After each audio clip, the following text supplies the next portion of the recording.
We are walking with wisdom this year. We're learning how to walk with wisdom. So let me read Proverbs chapter 3, verse 7 and 8. Don't consider yourself to be wise. King James says, be not wise in your own eyes, but fear the Lord and depart from evil. This will be healing to your body and strengthening for your bones. Let me read this verse 7 in the Message translation. And he says this, don't assume that you know it all. Run to God, run from evil. I want to talk to this morning about assumptions, and more specifically, presumption. Solomon gives us a warning. He says, do not be wise in your own eyes. We've heard that phrase before, right? What does it actually mean? Because I want to look into what is Solomon trying to tell us here? He says, don't be wise in your own eyes. Don't assume that you know it all. Let's look at Psalm 19, verse 13. David cries out, and he makes a prayer to God. So let's start at verse 12.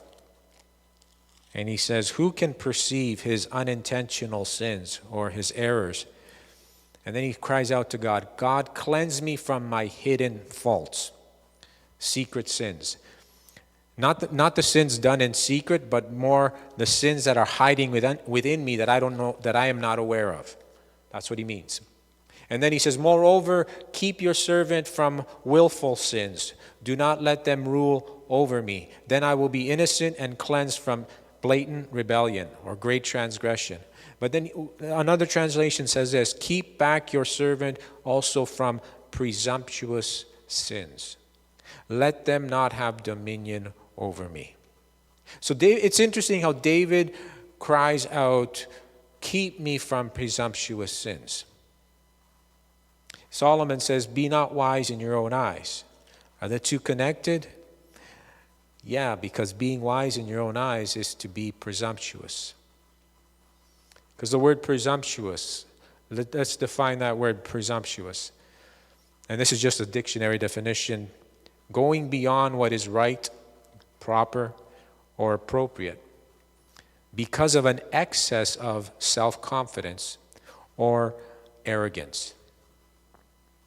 So when you're being presumptuous, you're going beyond bounds. You're going beyond what is proper, what is right, what is appropriate, because you're overconfident.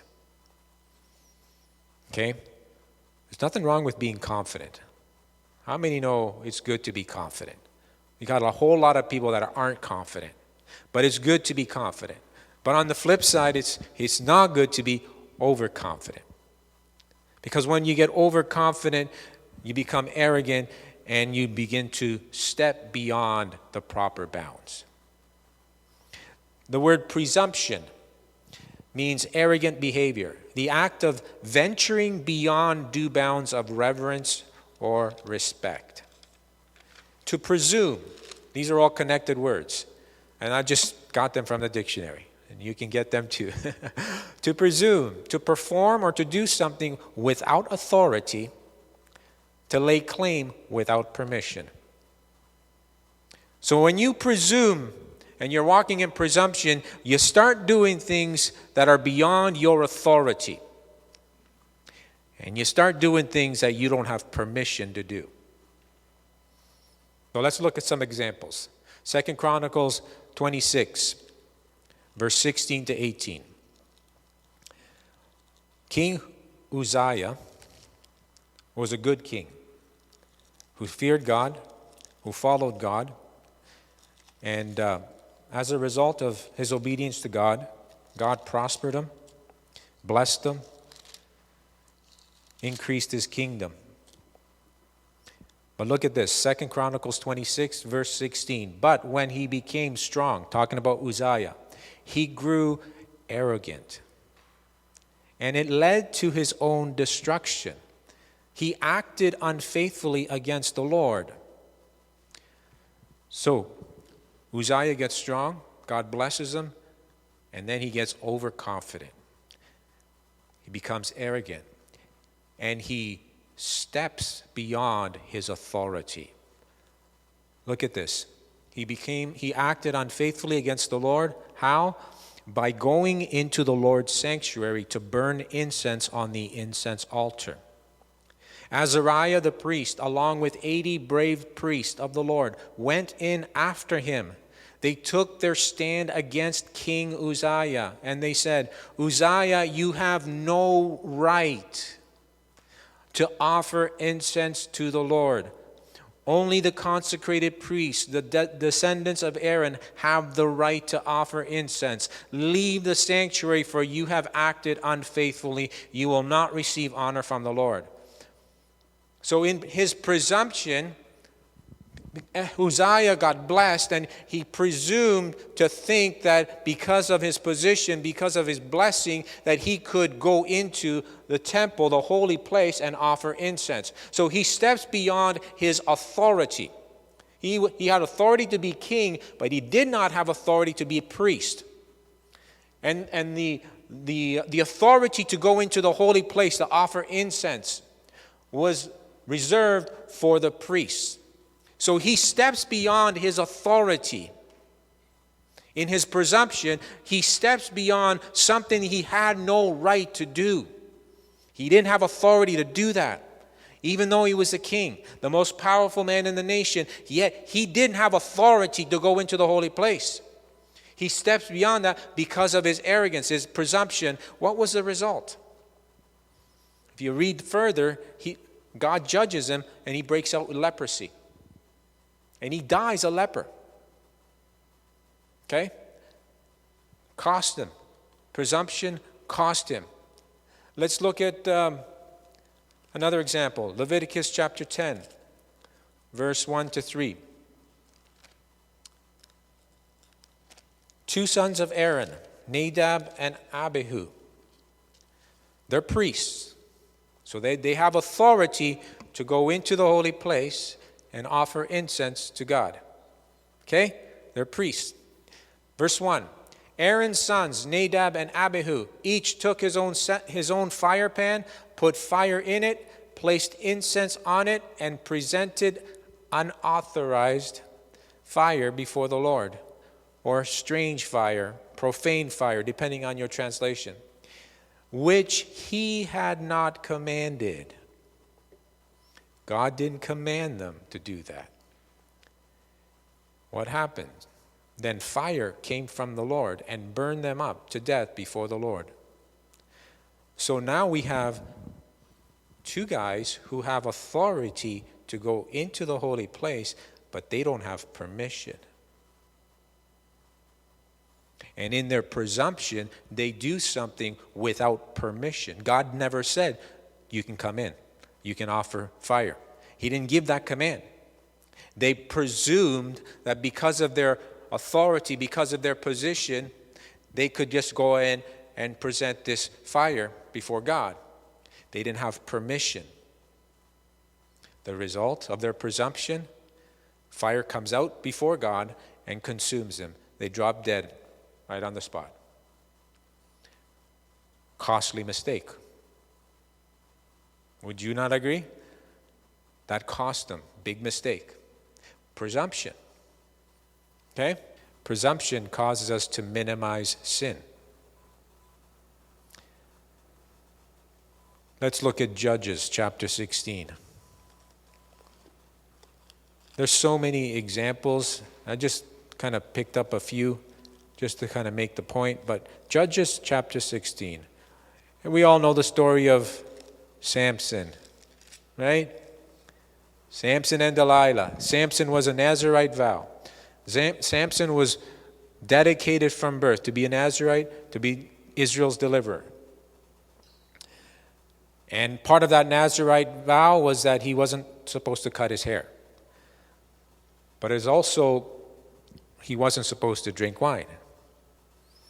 And he wasn't supposed to do a bunch of things which he started doing. And Samson begins to play with sin and begins to minimize sin. In his presumption, he minimizes his sin. So he's married to Delilah, and we all know the story. Delilah comes to him every day. Samson, what's your secret? Tell me the secret. And he tells him a fib here, a little lie there, and, well, if you do this, I'll be weak. So she tries that, no. And so finally she keeps nagging him. Come on, Samson, you got to tell me. If you really love me, you would tell me. And he gets worn out by her nagging. And he says, okay, fine, here's the truth. He tells her the truth. And she knows, because she's a woman, and women perceive. Women know these things. She knows that he's telling the truth. So she goes, she gets him drunk, cuts off his hair. And then she gets to the Philistine leaders. He's told me the truth. Come, this is really the truth now. So look at this in verse, where am I? Verse 20. She cries out, this is Delilah, she cries out, Samson, the Philistines are here. When he awoke from his sleep, he said, I will escape as I did before. Hey, no problem. I'll just do what I've always done. And shake myself free. The next phrase is probably one of the scariest verses in the Bible. But he did not know that the Lord had left him. You got a powerful man who can break chains and ropes like they're flax. Yet in his presumption, he starts messing around with sin, minimizing the power of sin. And he presumes to think that, hey, it's no big deal. I can get out of this. I'll just free myself just like any other time. Just like any other time. And his presumption caused him to be blinded to the fact that God had left him. Isn't that scary? Proverbs says this in Proverbs 6, verse 27. Can a man take coals into his bosom and not be burned? Can a man walk on hot coals and not get his feet burned? Anybody ever tried walking on hot coals? You ever tried picking up a coal from barbecue with your hand? You play with fire, you're going to get burned. But presumption makes us think, it's okay, I can get away with this. It's not a big deal. God will forgive me. Anybody ever said that? I can handle this. Nobody's been there? Every time I've said that, I get a warning in my spirit. Don't do this, Dan. And it's interesting. It's almost like I literally hear myself. I hear this thought. I'm not gonna get into trouble, God. It's okay. I can handle this. I hear myself saying that. I don't hear the question, God saying, Dan, be careful. But what I do hear is my response to his prompting. It's okay. I'm not going to get into trouble, God. I'm not stupid. I can handle this. Guess what happens every time I do that? I fall flat on my face. Why? Presumption. Presumption makes me minimize the danger of sin. I don't care how anointed you are. I don't care that you're a child of God. God says, don't touch it. Sin will kill you. Whether you're saved or not, sin will hurt you. Presumption makes us think that, hey, it's okay, I can handle this. Just like Samson. And it blinds us to the truth of what's going on. What happened to Samson? He ended up blind and in chains. All because of presumption. And that's what presumption does. It makes us minimize sin. 1 Corinthians 10:12 says, be careful if you think you stand, that you don't fall.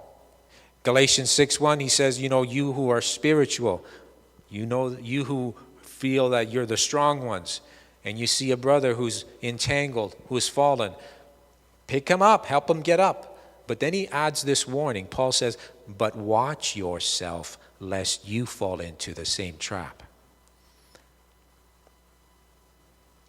Don't get presumptuous. Sin will kill you. If you touch the fire, you're going to get burnt.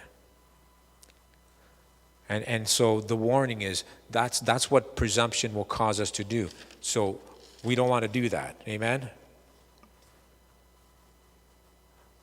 Thirdly, presumption causes us to make wrong judgments. And this is a big one. Because of our wrong judgments, because of our presumption, we end up making wrong judgments.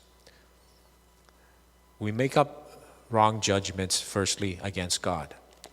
Psalm 50, verse 21. This is what God says. He's talking to his people. And there's a group of people who are doing their own thing. He says, verse 16, all the way to verse 20, all the things that these people are doing. And then he makes a summary statement in verse 21. You have done all these things, and I kept silent. Listen to this. You thought I was just like you. But I will rebuke you and lay out the case before you. So you have a group of people who are acting in sinful ways, who are being presumptuous.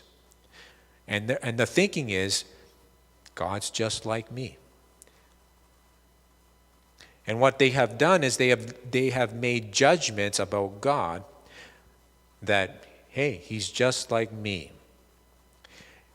If I was God, this is what I would do. And we project that onto God. And we make the mistake of thinking that God is going to do what we would do.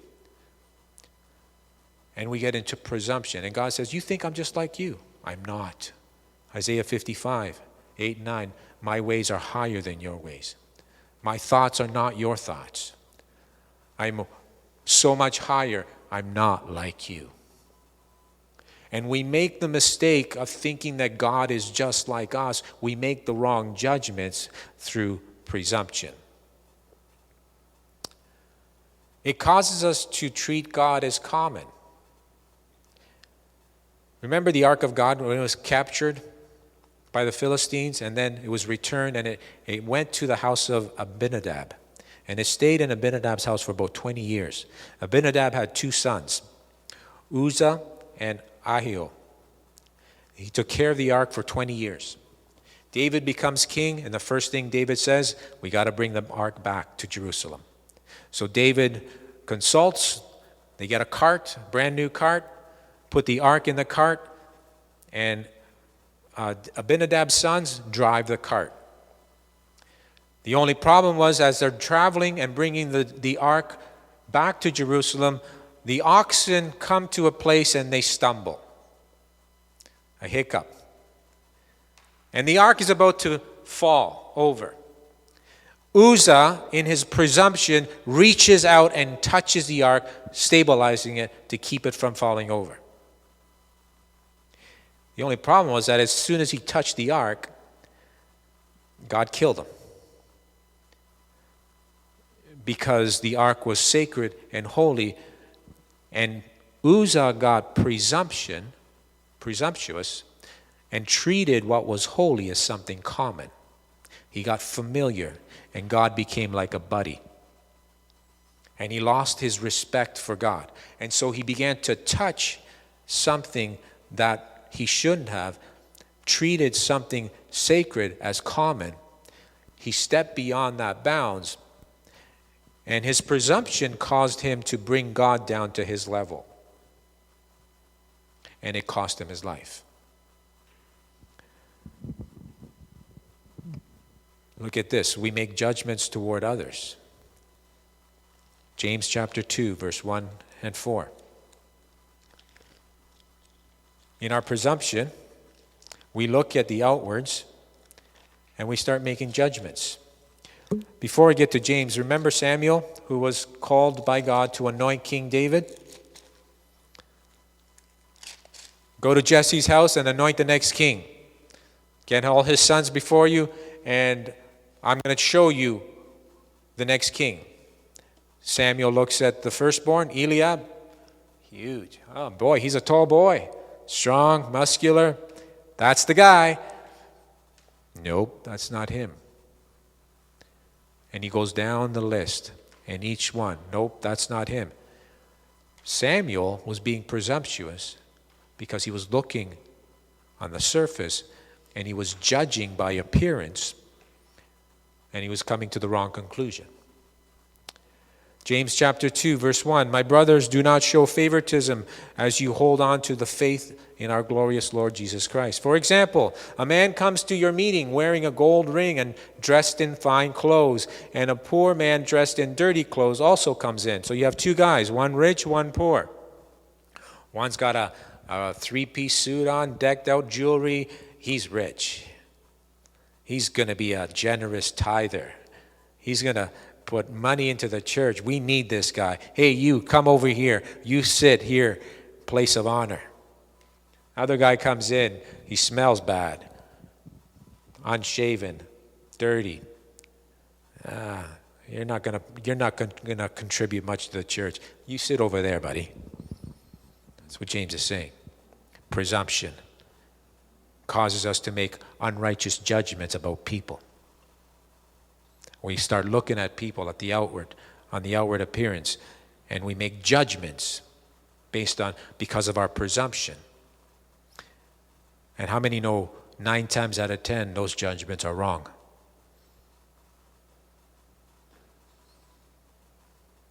But what causes us to make those judgments? Presumption. We make presumptions and judgments toward ourselves. 1 Corinthians chapter 4.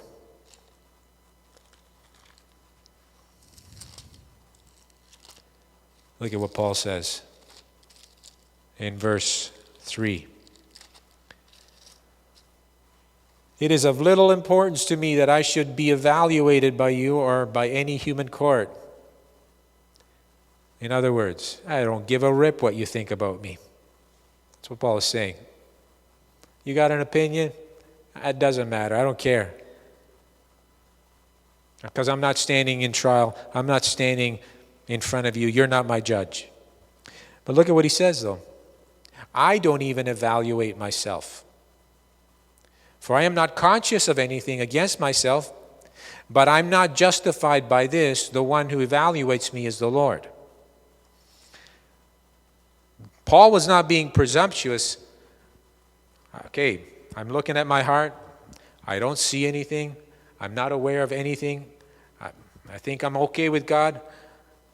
But he wasn't presumptuous in thinking, yep, everything's good. He was saying, I'm not going to make that judgment. God's going to judge me. I'm going to let God evaluate me. And our presumption causes us to make judgments against God, against others, but also against ourselves. Well, I look at my background, and I've got a messed up background. I've got a history. How many know we all have a history? But my history's bad, and I've done some bad things, some really bad things. Surely God can't use me. God can't use me. Look at my past. That's being presumptuous, and it's causing me to make a judgment on myself. And now I am disqualifying myself because of judgment that I've made. I'm being presumptuous. Are you hearing me this morning? And we do this all the time. God says, I want to use you. You can't use me, God. Have you seen my record? Have you seen what I've done? No, God says, no, I want to use you. But presumption causes us to disqualify ourselves because we make judgments against ourselves. Not a very good picture so far, is it? Are you feeling encouraged? Or are you feeling depressed? How do we overcome presumption? How do we keep from being wise in our eyes? Well, if we go back to Proverbs chapter 3, Solomon says, he contrasts. He says, don't be wise in your own eyes, but then on the opposite end, but instead, fear the Lord. Turn away from evil. We got to begin with the fear of God. We need a healthy fear of God. Not that we are afraid of God. This is not what he's talking about. But that we have a proper understanding of who he is and who we are. So we need a fear of God. We need to know that he is the high and lofty one, that he is the creator, we're not. He is God, we're not. And then secondly, we need humility. If we're going to overcome presumption, we need to be humble. What is humility? It's not beating on yourself. Not saying, oh, what a worm I am. I'm no good. That's not humility. Humility is not thinking of yourself more highly than you ought to. But it's also not thinking of yourself less than you have to. Don't think of yourself more highly than you should. You want to reference, Paul says in Romans chapter 12, verse 3. He says, don't think of yourself more highly than you should. But then he says, but think of yourself in accordance to the measure of faith that God has given you. So I'm not to beat myself, because how does God see me? As a son, as righteous, an overcomer. So I can't think of myself less than what God thinks of me. Because that's pride. I'm good for nothing. That's pride. I can't do that. That's pride. I don't belong. That's pride. Because that's not what God says I am. God says, you are my beloved. You are righteous. You are a son. You are royalty. And so I got to see myself. I can't see myself less than what God says I am. When I do, I'm walking in pride. That's not humility. But at the same time, I can't see myself above, beyond what I am. In other words, I start comparing myself with you. I'm better than you. You're not as good as me. I'm just elevating myself beyond what I ought. Now I'm getting into pride. I can think of myself as an overcomer. I can see myself as God's beloved, God's special son. I'm his favorite. Did you know that I'm his favorite? But you are his favorite. See, when I start saying I'm God's favorite, that's okay, as long as I also, on the next breath, say, and you're his favorite too. And I elevate you higher. What did Paul say in Philippians? Do nothing out of selfish ambition. But what? Consider others what? Above. So I can go as high as I want to go, as long as you're higher than me. As long as I lift you up higher, I can look at myself as high as I want. The minute I start putting you down, now I'm getting into pride. So we need humility to understand how God sees us, to have an accurate view of ourselves. But we also need submission to his lordship. If we're going to walk free from presumption and not be wise in our own eyes, it's going to require submission to his lordship. This is what God really impressed upon my heart. Because submission to his lordship, we need to go back to Genesis chapter 3. And I'm almost done. I've got a few more minutes, but I want you to see this. Genesis chapter 3. So Adam and Eve are in the garden, and everything's going great. Serpent shows up, and he starts asking questions. Did God say you can't eat nothing from the garden? And Eve has this conversation. No, God didn't say that. God says you can't eat from the tree in the middle, and you can't touch it. And when you do, you're dead. No, you're not. That's not right. Verse 4. The serpent says, no, you will not die. You're not going to die, Eve. The serpent said to the woman, in fact, here's the truth, Eve. God knows that when you eat it, your eyes will be opened. And you will be like God, knowing good and evil. Were they not made in the image of God already? But this is not what the serpent was talking about. He says, you will be like God, and then he qualifies what he meant, knowing good and evil. They were made in the image of God, but they were not like God in that they knew good from evil. Because up until that time, the only one who had the right to decide and call something good or evil was God. It wasn't man. Up until that point, Adam walked in the garden and God would say, this is bad, stay away. Okay, no good, stay away. This is good, you can have that. Okay, great, I'll have that. Up until that point, it was God who decided and called what was good and what was evil. The temptation that the enemy presented to Adam and Eve was to be their own God. The temptation was to have that power where they now determined what was right and what was wrong. They became their own God. And the word God there is literally Elohim. It can also be translated judge.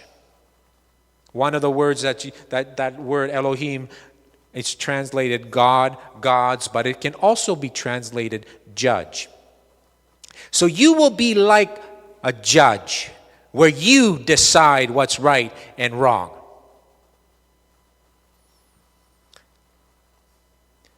See, that's what happened in the garden.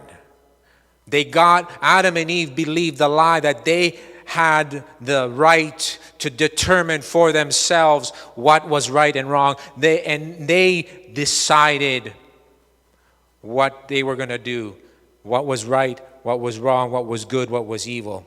They took on the prerogative of God, the function that belonged to God. That was presumption. And it's a battle that we have been fighting ever since the fall.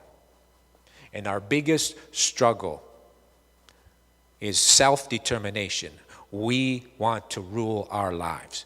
We want to have the right to say where we go, what we say, what we do, what we put in our mouth, what we listen to, what we watch. We get to decide. And we are bombarded in our culture. Are we not? That man now has elevated his opinion, and man gets to call, and man gets to decide what is good and what is evil. And we have become our own God. That's presumption. And to overcome that, we need to come back to the lordship of Jesus. Because really there's only one God. And when we start deciding for ourselves and determining what is right, what is wrong, we become a God unto ourselves. And how many know that there is a way that seems right, but in the end, it leads to death? Why? Presumption. Read Romans chapter 1. Paul says, God's wrath is being poured out on the wicked because they suppress the truth. He's made himself known. There's no excuse. Everybody knows there's a God. But then it says they knew that he was God, but they didn't glorify him as God. And then foolish minds became darkened. They thought they were wise.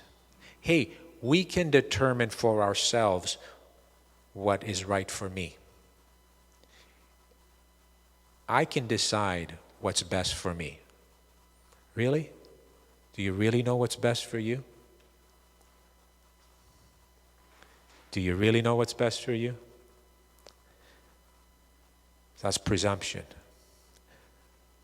And the safest way to overcome that, the best way, is to submit once again to His Lordship, to submit to His loving care, to submit. And this is what trust is really all about. This is the journey that we are on, learning to walk with wisdom, learning to trust the wisdom of God, learning to trust that what He says is not only right, but it is good. Learning to trust that the path that He leads us on is the best path we could be on, way better than what we can imagine. See that, and that's what submitting to His Lordship really is. It's relinquishing control, relinquishing the right to self-govern, allowing someone else to lead and guide us, allowing someone else to make the decisions, to determine yes, no, good, bad. Because we like to make our own decisions. How many know that? We like to be our own God. That's the struggle that man has had ever since the fall. And so there's going to require a relinquishing of control, a relinquishing of questions. Not everything you go through you're going to have answers for. There are many things that you will experience and go through in this life that it's like, I don't know, God, why did this happen? And you rack your brain trying to figure a solution. And the reality is, that's not that important. And some things we need to leave alone because God says, that's my business, you just trust me. But I want to know, God. Trust me. I'm Lord. I'm your shepherd, and I'm a good shepherd. Trust me. And it's relinquishing control, relinquishing that desire to want to rule, to want to make our own decision, to want to determine which way we're going to go. And that's what really lordship is about, submitting to His lordship. How many know He's a good God? I know you've been told that, but you got to know that in your heart. He's good. Isaiah 48:17, He says, I am the Lord who leads you to profit. God says, I'm a good God. I'm going to lead you in a good place. You can trust me that when I say this is good, you've got permission. Go ahead. But also when I say this is not good, stay away from it. I'm not trying to hide something from you. I'm not trying to keep something from you. I am protecting you. Trust me. That's a journey we all have to go on, isn't it? Because there's so many things that look good, but they're not. And there are things that look horrible, but there's treasure inside. And they're beneficial. And so we got to submit to His lordship if we're going to overcome being presumptuous. Amen? Let me summarize. If we want to walk with wisdom, we must humble ourselves and acknowledge our need for God. He is God, and we are not. He knows what's best for us. We don't. And he's got a much better plan for our life than we could ever come up with. How many believe that? Do not be wise in your own eyes. Fear the Lord. Trust him. Run from evil. Run from the temptation to try to get your hands into it and try to figure it all out. Let him be God. Amen. Let's pray.